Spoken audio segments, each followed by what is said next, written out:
할렐루야. 네, 더 반갑습니다. 이렇게 귀한 명절 연휴 가운데도 우리 성강교회를 찾아서 오셔서 예배를 드리시고 또 가족 가운데서도 오늘 부모님 댁에 또 할아버지 댁에 방문해서 오늘 같이 예배를 드리시는 분들 모두 환영을 드립니다. 오늘 말씀은 고향 그리고 본향 그리고 화목에 관한 말씀입니다. 명절과 고향은 우리에게 소중한 의미로 늘 따뜻하게 다가오는 말입니다. 명절의 의미는 고향에 부모님과 또 형제 자매들이 함께 모여 식사하고 또 그동안에 있었던 일을 말하며 교제하는 것에 있습니다. 또 우리의 효성스러운 마음을 선물에 담아서 표현하기도 합니다. 그러므로 우리 민족의 아주 좋은 문화가, 좋은 전통이 이 설날과 한가위에 있음을 알고 있습니다.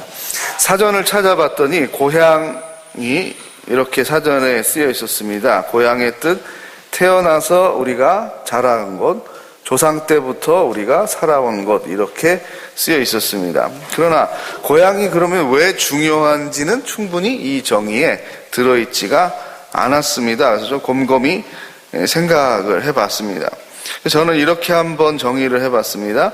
고향이 무엇인가? 나를 누구보다 잘 알고 사랑하는 분이 계신 곳, 이렇게 고향을 바꿔서 정의를 해봤습니다. 우리의 조상 때부터 살아오신 곳, 그것이 중요한 의미는 나를 누구보다 잘 알고 나를 누구보다 사랑하는 분이 계시기 때문이죠. 바로 우리 부모님이 계시기 때문입니다. 그러므로 그 특정한 지역, 우리가 고향이 어디예요? 라고 할 때 경상도예요, 전라도예요, 평안도예요, 함경도에서 말하는 그 지명 자체가 중요한 것이 아니라 그곳에서 우리의 부모님이나 할아버지, 할머니가 계셨다라는 것, 그게 더 중요한 의미를 갖는 것이죠.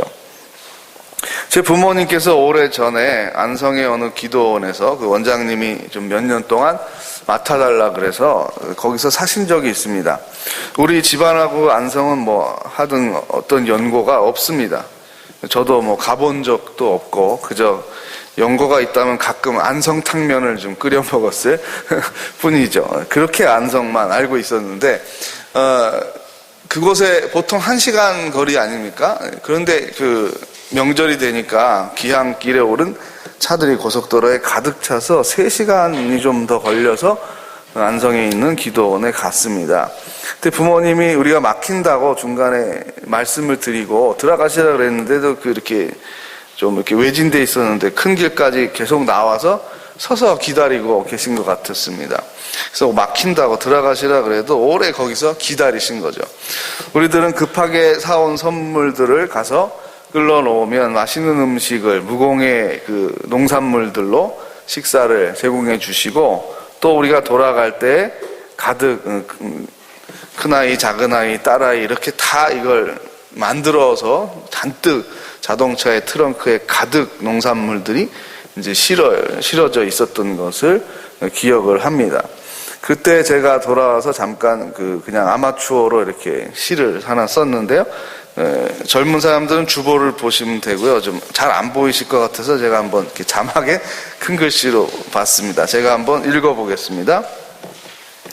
저기 오나 우리의 고향인 부모님, 밖에서 차를 기다리는 시간이 참아온 1년보다 더 길다. 아이고 내 새끼들 많이도 컸구나. 우리를 안아주시던 힘으로 손자 손녀를 안아주신다. 올해에도 땀을 아끼지 말고 풍성한 수확을 거두라는 말씀에 한가위 보름달은 넉넉하게 웃어준다. 도시 것들은 급하게 백화점에서 사온 것들을 풀어놓지만 어버이는 살아있는 것들을 담는다. 여러 날 사랑을 먹인 고구마, 오이, 호박, 참기름. 도시 것들이 돌아갈 때 오히려 차는 더 뚱뚱해진다. 그래도 이놈이 뭔가 아는 듯 기차게 달린다. 이상합니까? 네, 어떤 분이 쓴 한가위라는 시입니다. 제가 이 의미를 생각해 보니까 그래서 고향은 특정한 지역이 우린 굳어져 있었는데 그 지역보다 더 중요한 건 나를 잘 알고 나를 사랑하는 분이 계신 곳, 그게 더 중요한 의미구나. 그래서 안성이라는 것은 우리와 하등 상관이 없었던 도시인데 부모님이 살게 되니까 우리가 안성을 갖고 그 다음부터 안성에 대한 얘기가 오면 더 친근감을 갖고 안성이 그 유기, 그릇을 잘 만드는 곳이구나. 인터넷 검색도 해보고, 또 안성탕면도 예전보다 더 많이 끓여 먹고, 이렇게 되는 겁니다. 그래서 우리 이북이 고향이신 분들이 많기 때문에 갈 수가 없다는 것 때문에 더 애틋하고 마음이 안타깝습니다. 그러나 이곳에 지금 가족들이 있고 우리 교우들이 있지 않습니까? 그래서 이북이 고향이시지만 또 하나님께서 우리에게 고향을 주신 것이 이 성광교회를 중심으로 한 이 용산 지역이라는 것을 다시 기억하면서 오늘 슬픔이나 외로움들을 좀 잘 극복하시면 좋겠습니다. 또 더 중요한 것은 이 땅의 고향도 참 중요하지만 더 소중한 것은 본향이라고 우리가 말하는 천국을 회복하는 것입니다. 하나님과 화목하게 돼야 우리는 영적인 고향인 천국을 찾을 수가 있습니다. 누구보다 나를 잘 알고 누구보다 나를 사랑하는 분은 우리 부모님이지만 부모님보다 나를 더 사랑하고 나를 더 잘하는 분은 누구겠습니까? 하나님이죠. 하나님. 그 하나님이 계신 곳이 우리의 본향입니다. 하나님이 다스리며 하나님의 뜻에 순종하는, 하나님의 뜻에 불순종하지 않는 것, 그것이 우리의 본향입니다. 고향을 잃은 사람들은 마음의 중심에 불안함과 상실감이 있습니다. 허전함이 있습니다. 마찬가지입니다. 영적으로 우리가 고향을 잃으면 우리의 삶의 목적이 그저 돈이 되고 맙니다. 이 땅에 있는 어떤 명예가 되고 맙니다. 실은 이 땅에 살아가는 가치에 있어서 우리가 사회에서 쓰임받는 건 소중한 일입니다. 돈도 많이 벌려고 노력하시기 바랍니다. 다 소중한 겁니다. 소중하지 않아서가 아니라 소중한데 정말 더 소중한 것을 알게 되려면 본향을 회복해서 참 소망을 갖게 되면 이 땅의 것들도 소중한 것을 제대로 하나님이 계획하시고 목적을 두신 대로 실현한다는 그 뜻입니다. 우리 창조론의 세계관은 헬라적인 이원론과 다릅니다. 한 번의 설명으로 좀 이해가 어려울 수도 있고요. 또 이상하다라고 느낄 수도 있습니다. 제가 자주 기회가 되면 설명을 드리겠습니다. 헬라 사람들이 생각한 이원론이라는 건 무엇인가 하면 이 땅의 삶이 본질적인 것이 아니기 때문에 가치가 없다는 겁니다. 특별히 물질과 육체와 이런 것들은 아주 하등한 것, 열등한 것이라는 생각입니다. 물론 이것이 기독교에 상당히 들어와 있고 중세 천년은 이 사상의 지배를 받은 시기입니다. 그래서 종교개혁이 일어났던 것이죠. 여러분 구약 성경을 보십시오. 그 헤브라이즘이라고 말하는 이 히브리 사람들에게 준 계시의 말씀에 보면 물질의 복이나 건강의 복을 하찮게 여긴 적이 한 번도 있습니까? 없습니다. 여러분 야곱이나 에서가 하나님께 복을 받았다라는 것이 어떻게 증거가 됩니까? 자손들이 번성하는 겁니다. 그리고 목축을 하지 않았습니까? 유목민들이니까 새끼를 많이 낳아서 짐승의 수가 번성하게 된 것을 하나님이 우리에게 복을 주셨다라고 말합니다. 여러분 욥기에서 말하는 복이 무엇입니까? 마찬가지입니다. 자손들이 많고 육축의 수가 많아진 것입니다. 욥의 마지막 결론을 보면 그래서 하나님께서 그 복을 다시 회복시켜 주신다는 이야기로 욥기가 마무리가 되고 있습니다. 그래서 우리가 이 땅의 삶이나 관계, 사회 속에서 일터에서의 모든 관계, 학교에서의 공부와 교우들과의 관계, 이것을 하찮게 여기면 안 됩니다.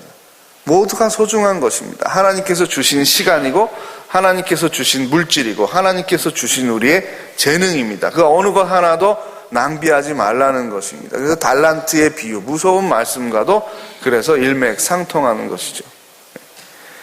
나눔이라는 건 무엇입니까? 우리에게 있는 하찮은 것을 필요가 없으니까 쓸데없으니까 가져라라는 것이 아니라 중요한 것이기 때문에 너에게 없을 때 상실과 박탈이 크다라는 것을 알기에 주는 것입니다. 그것이 나눔입니다. 그래서 코이노니아, 교제와 나눔이라는 말은 우리에게 있는 소중한 것을 준다라는 의미를 가지고 있습니다. 가족관계가 무엇입니까? 우리에게 있는 소중한 것을 주는 관계입니다. 하나님 우리에게 먼저 그리하셨고 이제 우리가 하나님께 효성스러운 마음을 갖게 되어 하나님 기쁘게 받으시는 예배를 드리고 또한 형제간에 화목하며 교우간에 화목한 가운데 살고 있습니다. 오늘 사도 바울을 통해서 말씀하십니다. 하나님께서 그리스도 안에 계시사 세상을 자기와 화목하게 하셨다고 말하고 있습니다. 우리의 죄를 그래서 묻지 아니하시고 예수께서 짊어지신 것을 우리는 잘 알고 있습니다. 이 화목의 원리를 이제 우리 성도들에게, 교우들에게 부탁을 하셨습니다. 그러므로 우리는 가정에서, 직장에서, 학교에서, 그리고 지역 사회에서 화해의 메신저, 화해의 전달자로서, 사도들로서 살아가게 됩니다.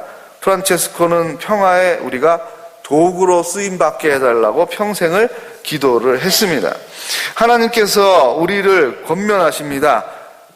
하나님과 화목하라. 그리스도 안에서 우리에게 권면하셨습니다. 이 복음을 받아들이고 하나님과 화목되어 본향을 찾은 우리들은 이제 참된 화해의 길로 나가는 사도로서의 역할을 하게 됩니다. 우리가 다니는 학교, 그리고 우리가 다니는 일터에 있는 사람들 소중하게 여겨야 합니다. 하나님께서 나에게 재능을 주시고 나에게 기회를 주시고 나에게 소망을 주신 것은 바로 이 사람들을 하나님을 대신하여 섬기라는 뜻입니다. 그러므로 화평의 원리를 가지고 살아가는 것이 바로 하나님의 아들이라고 또한 복음서에 기록하고 있습니다. 그리스도를 향한 믿음이 없으면 하나님과 화해할 수 없었고 이 화해 사건 없이 우리는 화목한 가정이나 화목한 일터에서의 관계를 이룰 수 없는 것입니다. 이 땅의 것이 소중합니다. 소중하지 않아서 초월하는 것이 아니라 소중한데 더 소중한 것을 허락받았기 때문에 이 소중한 것을 나눌 수 있게 된 것입니다. 우리가 읽은 본문 고린도후서 5장인데요. 5장 1절을 다시 한번 보겠습니다. 앞으로 좀 가셔서 5장 1절에 동그라미를 치시면 하늘에 있는 영원한 집에 관한 말씀이 어디에 나오느냐? 고린도후서 5장 1절에 나옵니다. 이것을 우리가 본향이라고 말을 하죠. 자, 고린도후서 5장 1절을 같이 읽겠습니다. 시작.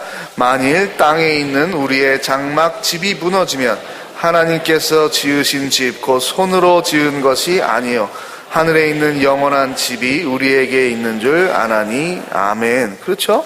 우리가 이 땅의 재료를 가지고 손으로 지은 것이 아니니까 영원한 가치를 가진 거죠. 이 땅에 있는 건 아무리 좋은 철근이나 콘크리트를 사용해도 수명이 제한이 돼 있죠. 영원히 가지는 않는다는 거죠. 사람이 짓지 않은 영원한 집을 우리가 분양받았다. 분양권이 있다라는 것을 말씀하고 있습니다. 또 바울 서신 빌립보서 3장 20절입니다. 그냥 메모하시고 듣기만 하셔도 되겠습니다. 나중에 찾으시고요. 제가 읽겠습니다. 빌립보서 3장 20절인데요. 우리의 시민권은 하늘에 있으므로 우리가 그것으로부터 오실 구주이신 주 예수 그리스도를 기다리고 있다 그랬습니다. 우리의 시민권이 어디에 있다고요? 네, 우리는 서울의 시민이면서 동시에 또한 하늘나라의 시민입니다. 서울의 시민인 것이 가치가 없다는 것이 아니라 너무나 소중한 의미를 가지고 있는데 그것보다 더 우선적이고 더 본질적인 가치를 얻게 되었으므로 서울 시민으로서도 더 잘 살기를 원하신다는 겁니다. 더 우리가 가치 있는 것을 얻었으니 이 땅에서의 공부와 일터에서의 기회도 잘 활용하라는 것입니다. 그것이 아버지의 말씀이며 화목의 원리입니다. 형제 자매 가운데도 마찬가지지요. 지나친 물질은 오히려 분열을 가져오게 되는 것을 우리는 종종 재벌들의 그 삶 속에서 보게 됩니다. 그렇게 적당한 물질이 있었으면 형제들이 싸우지 않았을 텐데 너무 큰 것이 왔다 갔다 하니까 예를 들면은 못 받아도 1,000억이고 많이 가진 사람은 5,000억이면 상대적으로 그게 4,000억의 차이가 나는 거잖아요. 그거를 못 참는 거죠. 우리 생각할 때는 1,000억이라도 형제끼리 싸우고 법정에 가느냐 그러겠지만 당사자들은 또 생각이 다르겠죠. 분명히 내가 1,000억을 더 받아야 되는데 왜 형이 다 가로채느냐 이러면서 싸움이 일어나는 것을 보게 됩니다. 물질이 소중하죠. 할 수 있는 것이 많죠. 그러나 여러분 우리가 물질을 무엇에 쓰는지를 곰곰이 한번 생각해 보십시오. 집이 있어야 되고 옷이 있어야 되고 자녀들 교육시켜야 되고 맛있는 걸 먹어야 되겠죠. 또 문화생활도 해야 되겠죠. 그러나 이 모든 것들을 다 하는 데 있어서 무한한 돈이 있어야 되는 것은 아닙니다. 그럼 우리가 의식이 그렇게 생각할 수 있는 거예요. 의식이. 무한대의 돈이 우리는 있어야 한다라는 것에 잡히게 되면 무한대의 가치는 영원한 나라의 것인데 이게 바뀌는 거죠. 그래서 이 땅에 있는 물질과의 관계를 바로 못하게 되니까 나눌 수도 없게 되고 이 땅의 염려에 빠지게 된다는 겁니다. 이 말씀을 들으면 물질은 나쁜 거구나, 가치가 없는 거구나 이렇게 오해들을 했다는 겁니다. 그렇지 않습니다. 물질은 사람을 살리는 생명들입니다. 피조세계가 물질 없이 어떻게 존재합니까? 어떻게 생존하겠습니까? 하나님께서 우리에게 필요한 것을 채워주십니다. 이 모든 것들과의 관계를 바로 하라고 우리에게 화목의 원리를 주셨습니다. 어떤 때 보면 나라와 나라와의 싸움도 전혀 합리적이지 않죠. 합리적인 판단으로 되게 전쟁을 한다고 말하지 않습니까? 우리가 이권을 취해야 되니까 싸워야 된다. 그러나 여러분, 그 전쟁에 들어가는 비용은 생각 안 해요? 또 여러분, 10만 명이 죽었다면, 10만 명이 죽어서 100조의 이득을 취했다면 이건 성공한 걸까요? 한 사람의 생명은 얼마인가요? 어떻게 그걸 계산할 수 있겠습니까? 많은 사람들이 합리적인 판단에 의해서 이권을 위해서 전쟁을 해왔다고 하지만 실은 누가 이기고 진 것이 있습니까? 내 아들이 죽었는데, 내 딸이 폭탄에 맞아 죽었는데 무슨 그 다음에 돈을 번 것이 무슨 의미가 있겠습니까? 화해가 전제되지 않고서는 우리에게 있는 물질의 가치가, 우리가 누리고 있는 명예와 권력이 의미가 없다는 것입니다. 화해를 위해서 모든 것을 하나님 우리에게 주신 기능들입니다. 그러므로 우리는 하나님 앞에 기도해야 됩니다. 우리 가정이 화목한 가정이 되기를 원합니다. 영적으로 하나님과 화해한 가정이 되기를 원합니다. 우리 식구들 모두가 하나님과 화목하게 되어 하나님 기뻐하시는 예배를 드리는 사람들이 되기를 원합니다. 이것이 우리의 1번 기도 제목이 되어야 하겠죠. 그리고 그것으로 끝이지 않습니다. 우리의 가족들이 사회에서 같이 있는 그런 기능을 하면서 살기를 간구해야 되겠죠. 하늘나라에 갈 것이니까 대충 살다가 죽으면 우리는 하늘나라에 간다. 그것은 우리의 세계관이 아닙니다. 언제나 적극적으로 살았습니다. 하나님께서 주신 사명을 이 땅에서 감당하면서 복음을 증거할 기회, 하나님이 선하시다는 것을 전할 수 있는 기회를 많이 얻거든요. 하나님께 영광을 돌릴 수 있는 기회를 얻거든요. 그래서 우리가 열심히 공부하는 겁니다. 그래서 열심히 직장 생활을 하는 겁니다. 그래서 열심히 직장의 경영을 하는 것입니다. 또한 우리에게 하나님과의 관계뿐만 아니라 이웃과의 관계의 소중함을 늘 하나님은 말씀합니다. 부모와 자식 간에, 형제 간에 화해하지 않았는데 여러분 가서 선물을 하나, 비싼 과일을 드린다고 화목한 가정이 이루어지는 것은 아닙니다. 그러므로 우리는 물질과 함께 마음의 화해가 있어야 함을 늘 말하고 있습니다. 영적인 아버지와 화해하지 않고 이 땅의 아버지와도 화해하지 않는다면 우리는 명절이 의미가 없습니다. 고향도 의미가 없습니다. 사도 바울께서 편지를 통해서 꼭 쓰고 싶었던 내용이 바로 이 본향에 대한 소망을 회복하는 가운데 우리의 육체적인 한계를 뛰어넘는 하늘나라에 대한 소망과 적극적인 믿음을 말하고 싶은 것입니다. 그래서 다른 서신서 고린도전서 15장에 바울은 이렇게 말씀합니다. 사망아 너의 이기는 것이 어디 있느냐? 사망아 너의 쏘는 것이 어디 있느냐? 우리 주 예수 그리스도로 말미암아 우리에게 이김을 주시는 하나님께, 승리를 주시는 하나님께 감사한다고 고백하고 있습니다. 이 땅의 삶을 돌아보고 전체를 내가 믿음으로 승리하는 삶, 하나님께서 주신 달란트를 사용하면서 하나님께 영광 돌리는 삶을 살았다. 이렇게 후손들에게 말을 하고 우리의 삶을 정리할 수 있게 되기를 바랍니다. 우리의 후손들이 또한 이러한 우리의 조부모님과 부모님의 삶을 보고 본을 받아 믿음으로 이기는 삶을 살게 되기를 원합니다. 이 이김은 다른 사람을 이용해서 착취하고 윽박지르는 이김을 말하는 것이 아니라 섬기기 위한 기회를 사용하는 것을 말하고 있습니다. 최선을 다하고 하나님께 쓰임받아 하나님께 영광을 돌리면 많은 사람들을 섬김을 할 수 있는 기회를 얻게 됩니다. 그 기회를 위해서 오늘 우리의 젊은이들이 힘들게 도서관에 가서 학교에 가서 공부를 하는 것입니다. 공부에 대한 궁극적인 가치와 큰 뜻이 있어야 합니다. 그저 내가 좋은 회사에 취직하고 좀 더 연봉이 높아지기 위해서 공부를 하는 것은 우리의 영을 움직이는 공부의 동기가 되지는 않습니다. 그래서 우리의 하나님께서 주신 최적의 달란트가 사용되지 못합니다. 여러분, 사회생활도 공부도 다 영적인 것과 관련이 있음을 기억해야 합니다. 형제와 부모에 대한 마음, 나눔의 마음이 있을 때 하나님께서 우리 성도들에게 더 많은 물질의 복도 그리고 사회적인 역할들도 주실 것이라고 생각을 합니다. 이 명절에 모여서 그래서 우리가 함께 식탁을 대하며 우리 자녀들을 위해 또 형제 자매들을 위해 중보기도하는 마음이 있어야 합니다.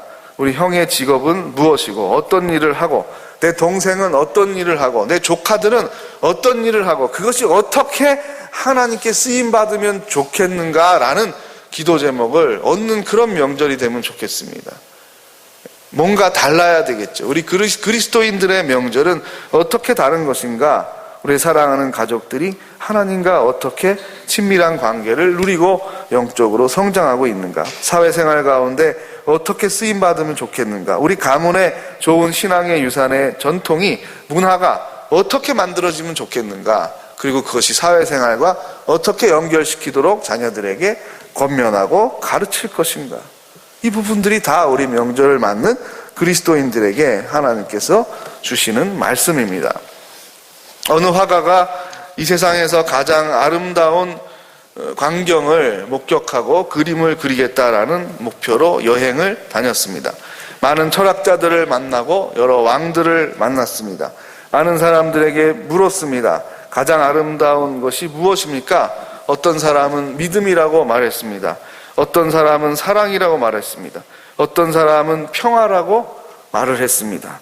그러던 가운데 이것이 한 그림에 담겨져 있는 그림을 본 적이 없다 하고 그가 여행을 마치며 돌아왔습니다.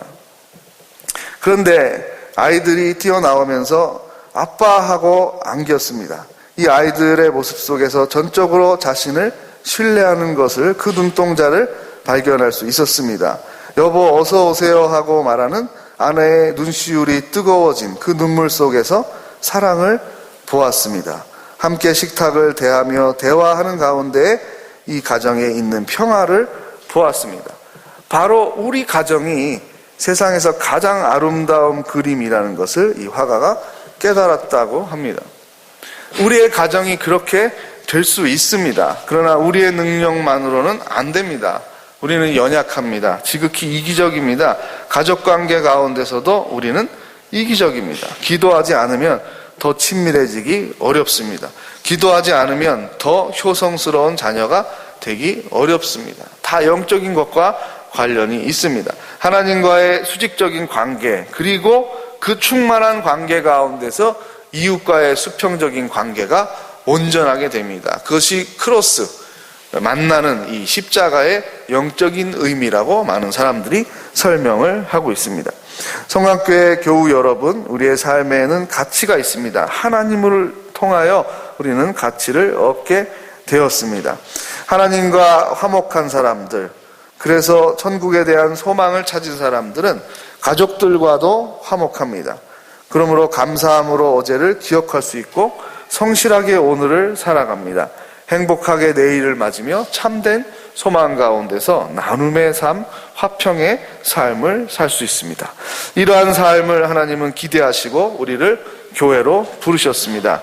이번 한가위 명절 가운데 우리 모든 성도들이 화목하고 즐겁고 또한 나눔의 삶을 살게 되시기를 우리 주님은 간절히 바라고 계십니다. 아멘.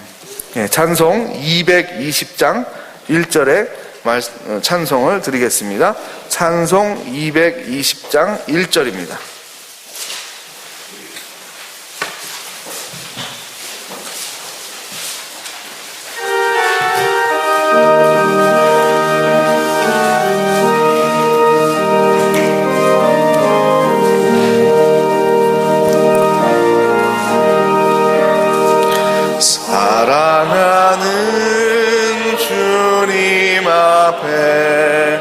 형제자매 고난 자리에 그 신은혜 생각하며 즐거운 찬송 부르네. 내 주 예수 본을 받아 모든 사랑 내 몸같이 환난 근심 위로하고 진심으로 사랑하세. 시간에 말씀을 기억하면서 우리 합심해서 기도를 드리겠습니다.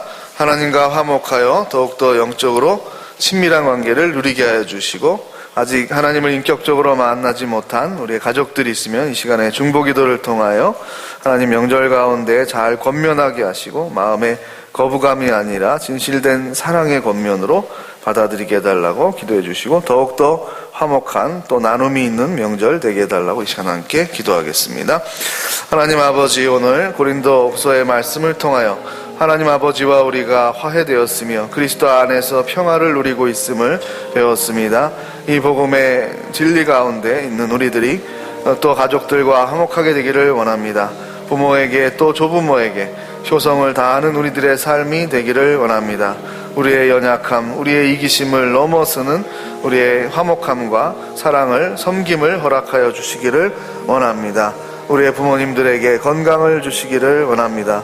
하나님 아버지, 화목한 가정 되기를 원합니다. 이 세상에서 가장 아름다운 그림이 바로 우리 가정의 모습이 될 수 있도록 하나님 도와주옵소서. 또한 우리 교우들의 삶이 되게 하여 주옵소서. 성강교회 교우들 간의 평화와 화해가 있기를 원합니다. 하나님, 이 시간 역사하여 주시옵소서.